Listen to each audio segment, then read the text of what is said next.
Ok. Faut qu'on revoie les bases. Je vais faire une vidéo simple où je vais dire des trucs simples. Simple, basique. Ok. Simple, basique. Bonjour à tous, bienvenue dans cette nouvelle capsule vidéo qui aura pour thème 2 siècles d'énergie électrique, c'est la partie 2.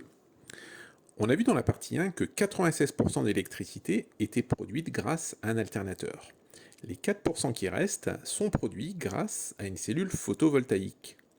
Cette cellule va convertir l'énergie des photons du soleil en électricité grâce à la propriété des matériaux semi-conducteurs. Alors, qu'est-ce que c'est les matériaux semi-conducteurs ? À l'école primaire, on a vu les conducteurs électriques qui laissent passer le courant électrique, c'est-à-dire tous les métaux, et plus particulièrement le cuivre. On a vu aussi les isolants qui vont, lui, le bloquer, comme le verre, le plastique et le bois.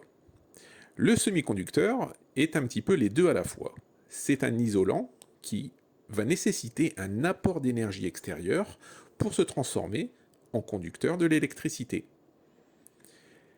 Dans le cas de l'effet photovoltaïque qui nous intéresse, l'apport d'énergie est fourni par l'énergie radiative du Soleil, c'est-à-dire les radiations du Soleil, plus particulièrement les photons. Prenons le spectre de la lumière du Soleil.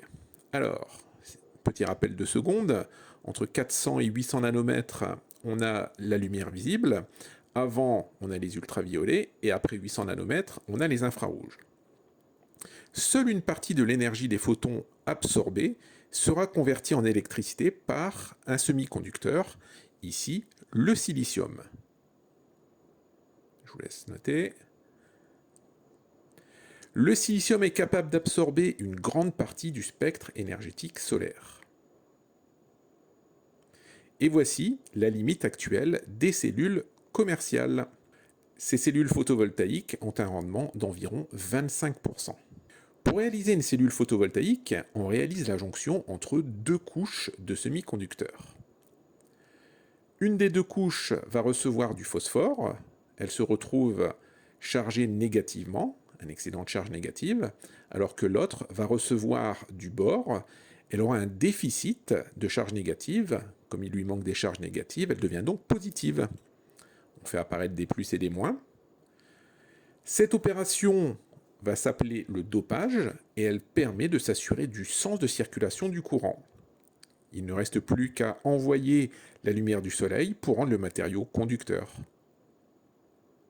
Et hop, on fabrique maintenant de l'électricité qui va par exemple pouvoir alimenter une lampe.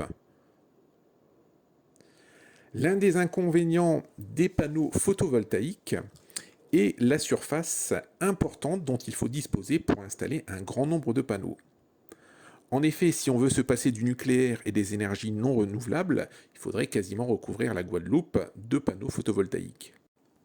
En 2015, des chercheurs ont conçu un prototype de panneau photovoltaïque transparent. On peut ainsi le mettre à la place des vitres des immeubles tout en produisant de l'électricité. Le problème, c'est que le rendement est très faible et le coût est élevé. Mais avec les progrès de la recherche, le rendement devrait rapidement augmenter, et quand les Chinois s'empareront du marché, le coût, lui, va s'effondrer. Pour connaître les propriétés d'une cellule photovoltaïque, on peut tracer sa caractéristique. Je vous rappelle, la caractéristique, c'est par exemple l'intensité en fonction de la tension aux bornes de notre dipôle. Et ainsi, on va déterminer la puissance maximale. Il nous reste à faire le diagramme énergétique de notre capteur photovoltaïque. On va mettre en orange ce qui va rentrer, l'énergie radiative du soleil. En sortie, on va obtenir l'énergie électrique. Et il y aura toujours des pertes sous forme de chaleur de l'énergie thermique. Ce qui nous permet de retrouver notre rendement, qui est le rapport entre l'énergie utile et l'énergie reçue. L'énergie utile est ici l'énergie électrique, et l'énergie reçue est ici l'énergie radiative. On a vu tout à l'heure que ce rendement était proche de 0,25 pour les cellules actuelles. Voilà, c'est terminé pour aujourd'hui. Je vous dis à très bientôt pour une nouvelle vidéo. Basique, simple, simple, basique, basique, simple.